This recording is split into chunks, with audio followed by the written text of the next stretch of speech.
জয়গুৰু সকলোলৈকে আজি ইমান সৌভাগ্যৰ এটা দিন যি দিনত মই ইম্ফলৰ যে আমাৰ সৎসং বিহাৰ মন্দিৰ সেই মন্দিৰত মই আহি উপস্থিত হৈছোহি পৰম পিতাৰ আশীৰ্বাদত এয়া আমাৰ সৌভাগ্য আৰু মই আহোঁতে সপৰিয়ালকে লৈ আহিছোঁ মোৰ ভাই বোৱাৰী মোৰ দাদাৰ বৌ তাৰপিছত মোৰ ভণ্টি লগতে মোৰ যি ল'ৰা ছোৱালীখিনি আছিলে সকলোকে মই লৈ আহিছোঁ আৰু সঁচাকে আজি গৌৰৱেৰে ক'ব পাৰোঁ আজি এই ইম্ফলৰ সৎসং মন্দিৰ ইমান সুন্দৰকৈ সুসজ্জিত কৰি ৰাখিছে য'ত অহাৰ লগে লগে ইমান শান্তি লাগিছে শান্তিপূৰ্ণ এক পৰিৱেশ এটা সুন্দৰ পৰিষ্কাৰ পৰিচ্ছন্নতাৰে ইমান যত্নকৈ পৰম পিতাৰ এই সৎসংগ মন্দিৰ ৰাখিছে তাকে লৈ পেলাই আজি গৌৰৱ কৰিব পাৰোঁ আমি য'তেই যাওঁ ত'তেই পৰম পিতাৰ এই সৎসং মন্দিৰত অহাৰ লগে লগে ইমানেই শান্তি লাগে ইমানেই শ্ৰদ্ধা আহে যি ভাষাৰে প্ৰকাশ কৰিব নোৱাৰোঁ এয়া মোৰ সকলো পৰিবাৰ একেলগে আহিছোঁ আমি সকলোৱে সঁচাকৈ আজি বহুত ভাল লাগিছে ইমান সুন্দৰকৈ ৰাখিছে আৰু গোটেই পৰিৱেশটো অকণমান দেখুৱাবলৈ মই চেষ্টা কৰিম বৰষুণ আজি ফলত অতিৰিক্ত বৰষুণ শিল বৰষুণ হৈছে যদিও তাৰ মাজতে আমি যিকোনো প্ৰকাৰে ব্যৱস্থা এটা কৰি পৰম পিতাৰ চৰণত আহিছোঁ আৰু এই পৰিৱেশটো আপোনালোকক দেখুৱাবলৈ চেষ্টা কৰিছোঁ মই চেষ্টা কৰিম দিনত অহাহেঁতেন আৰু সুন্দৰ এটা পৰিৱেশ দেখাব পাৰিলোহেঁতেন আপোনালোকক কিন্তু যিহেতুকে ৰাতি হৈছে বৰষুণ পৰি আছে তথাপিতো মই চেষ্টা কৰিম আজি এই পৰিৱেশটো আপোনালোকক দেখুৱাবলৈ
মই আজি সৎসং মন্দিৰত অহাৰ পিছত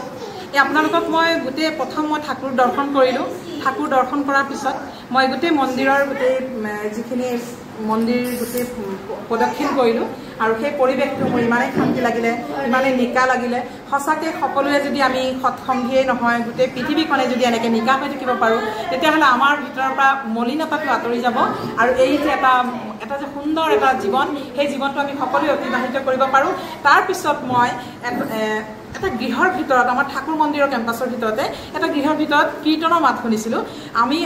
আমাৰ দুৰ্ভাগ্য আচলতে আমি আহি প্ৰাৰ্থনা নাপালোঁহি কিন্তু এই যে এটা কীৰ্তনৰ মাত শুনি আছিলোঁ মই ওপৰ ঠাকুৰ দৰ্শন কৰাৰ লগে লগে মই তাৰ পৰা ওপৰৰ পৰা ঢাপলি মেলি ওলাই আহিছোঁ যে ক'তনো কীৰ্তন হৈ আছে ক'তনো গান হৈ আছে শুনোগেচোন তেতিয়া মই দৰ্জাটো খুলি দিয়াৰ লগে লগে দেখিলোঁ আমাৰ উঠি অহা প্ৰজন্ম এই প্ৰজন্মই ইয়াত সুন্দৰকৈ সংগীত পৰিৱেশন কৰি আছে যোনে যেনেকৈ পাৰিছে ঢোল খোল তাল বজাই সুন্দৰকৈ এটা পৰিৱেশৰ সৃষ্টি কৰি কৰিছে সেই পৰিৱেশটোৰ মাজত মোৰ যি পৰিয়াল লৈ আহিছিলোঁ সকলো পৰিয়ালক সোমাই দিলোঁ লগতে ময়ো সোমাই গ'লোঁ আৰু ইমানেই ভাল লাগিছে নিজেও এটা চেষ্টা কৰিছোঁ ঠাকুৰৰ গান গাবলৈ লগতে মোৰ ভাইটিয়েও পৰিৱেশন কৰিছে আৰু সেই যে এটা পৰিৱেশ সেই পৰিৱেশটো সৎসংগ জগতত সদায় জিলিকি থাকক সুদূৰ ভৱিষ্যতলৈ জিলিকি থাকক তাকে কামনা কৰিছোঁ আৰু মই আহি পেলাই যেতিয়া সকলোৰে লগত কথা পাতিছিলোঁ তেখেতসকলে কোন পদ থাকে বহুত অসমৰ ল'ৰালৰিও আছে ইয়াত আৰু এনেকৈ তেওঁলোকে চৰ্চা কৰি থাকক ঠাকুৰমুখী হৈ থাকক সেইটোকে কামনা কৰিছোঁ আমি সকলোৱে মিলি এই যি যাত্ৰা সেই যাত্ৰা যাতে আমি গোটেই জীৱন এনেকৈ অতিবাহিত কৰিব পাৰোঁ তাকেই পৰম পিতাৰ ওচৰত প্ৰাৰ্থনা কৰিছোঁ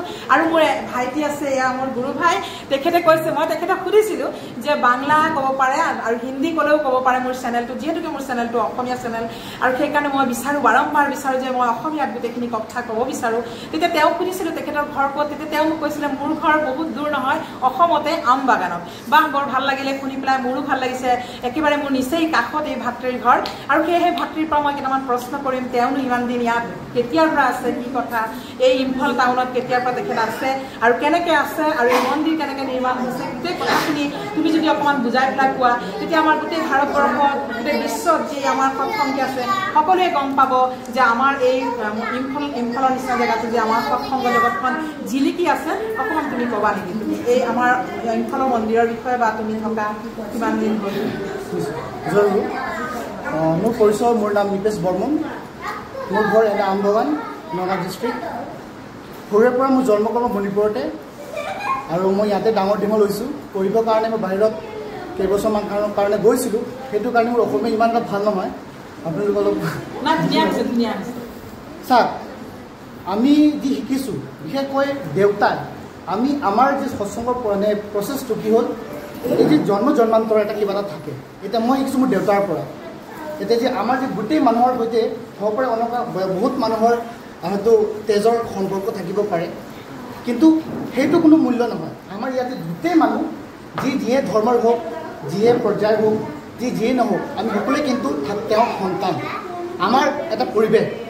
আমি গোটেই মানুহ ঠাকুৰ লৈ মাতি আছোঁ বহুত সুখেৰে আছোঁ শান্তিৰে আছোঁ এতিয়া আপোনালোকে নিজৰ মাধ্যমে নিশ্চয় চাইছে শুনিছে চাগে যে মণিপুৰৰ পৰিস্থিতিটো বিৰাট বেয়া তাৰ মাজতো আমি কিন্তু ঠাকুৰক লৈ কিন্তু বহুত আনন্দত আছোঁ বস্তু হ'ল স্থান কাল নিৰ্বিশেষে কাজ কৰা আমাৰ ঠাকুৰ কৈ গৈছে ভয় কিহৰ যেতিয়া আমি পুৰুষোত্তমৰ সন্তান আমাৰ ভয় কিহৰ তেওঁক যদি আমি মূৰত লৈ চলোঁ মাথাত লৈ চলোঁ একো অঘটন আমাক ঘটিব নোৱাৰে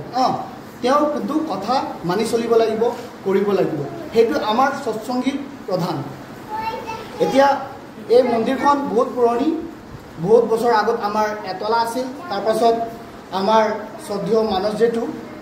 আমাৰ এছপিয়াৰ স্থানীয় এছপিয়াৰ তেওঁ দেওঘৰত নিবেদন কৰা হয় বহুত ক্ৰিয়া মানে দীঘল হৈ যায় বহুত বেছি ক'ব গ'লে তাৰপাছত এই তিনতলা আমাৰ মন্দিৰ হয় পূজনীয় বৌৰাণীমা বৰবৌদী আশীৰ্বাদ কৰিছিল তাৰপিছত তেওঁ নিজে মণিপুৰত আমাৰ সুযোগ হৈছে তেওঁ আহিছিল ইয়াত তাৰপিছত তেওঁ 3 দিন ৰাতি চাগে তেওঁ থাকিছিল ইয়াত তাৰপিছত অৰ্ণদাও আহিছিল আমাৰ সৌভাগ্য আৰু আমি খুব আনন্দে আছোঁ বেছি দীঘলীয়াকৈ নকওঁ আৰু বহুত ভাল লাগিল বাইদেউ ইমান যে ইম্ফলৰ যিটো পৰিৱেশ সেই পৰিৱেশটো আজি এবছৰ ধৰি অতিৰিক্তভাৱে বিশৃংখলা হৈ আছে তাৰ মাজতো কি আমাৰ সৎসংগত কিবা প্ৰভাৱ পৰিছে নেকি তেনেকৈতো ছাৰ প্ৰভাৱটো নিশ্চয় পৰে কাৰণ আমি এই সমাজৰে মাজত থাকোঁ এতিয়া আমি য'ত থাকোঁ তাৰ আশে পাশে বহুত মানুহ থাকে এতিয়া যদি এই ষ্টেটখন এই ৰাজ্যখন ইফেক্টেড হৈছে আমিও হৈছোঁ কিন্তু সেইফালে ইফেক্টেড হৈ নিজক ইফেক্টেড কৰিব নোৱাৰি এতিয়া ছাৰ আমি ঠিক আছে বেছি ৰাতিলৈ নোলাওঁ বেছি দেৰি নকৰোঁ এনেও আচাৰ্যদেৱে কৈছে যে বেছি ৰাতি একো কৰিব নালাগে দিনে পোহৰে সকলো কামখিনি কৰিব লাগে মায়ে হওক দাদাই হওক সকলোকে আচাৰ্যদেৱে এটা আশীৰ্বাদ কৰিছে যে সকলোৱে দিনে পোহৰে কামবিলাক কৰা ভাল হ'ব সেইকাৰণে সেই পৰিৱেশটোতো বাৰু আমি গম পাইছোঁ কিন্তু এটা কিবা এনেকৈ কিবা যে এটা গ্ৰুপ এটা বনাই লৈ পেলাই সৎসংগ জগতখনক জীয়াই ৰাখিবৰ কাৰণে যৎপৰোনাস্তি চেষ্টা কৰা হৈছে চাগে ইম্ফলত ঠিক সেই মুহূৰ্তত এটা বছৰৰ যি দীঘলীয়া এটা দুৰ্যোগৰ সময় কটোৱা হৈছে সেই সময়খিনি মই আপোনালোকৰ এটা ঘটনা ক'ব বিচাৰিছোঁ এই যেতিয়া আমাৰ আজি এবছৰ হ'ল মণিপুৰত যে দুৰ্গতি বা যি গণ্ডগোল হৈ আছে তাৰ মানে ষ্টাৰ্টিং হৈছিল গণ্ডগোলখন এমাহ পাছত মোৰ মানে দেওঘৰ যোৱা হৈছিল সেইটো সময়ত বহুত মানুহৰ যাবলগীয়া মানে প্লানিং আছিল কিন্তু কিবা কাৰণত সিহঁতক কেঞ্চেল হ'ল তাৰপাছত মই অকলে গৈছোঁ যোৱাৰ পাছত মই আচাৰ্যদেৱৰ ওচৰত নিবেদন কৰি এই বিষয়বিলাক তেওঁ সুন্দৰ মোক শুনিছে এবং শেষত আমাক কৈছে কেইটামান কথা যে চা এইবোৰ ৰাজ্যত তেনেকুৱা কিবা কিবি হৈ থাকে, তহঁতে কিন্তু ঠাকুৰক লৈ চলিবি,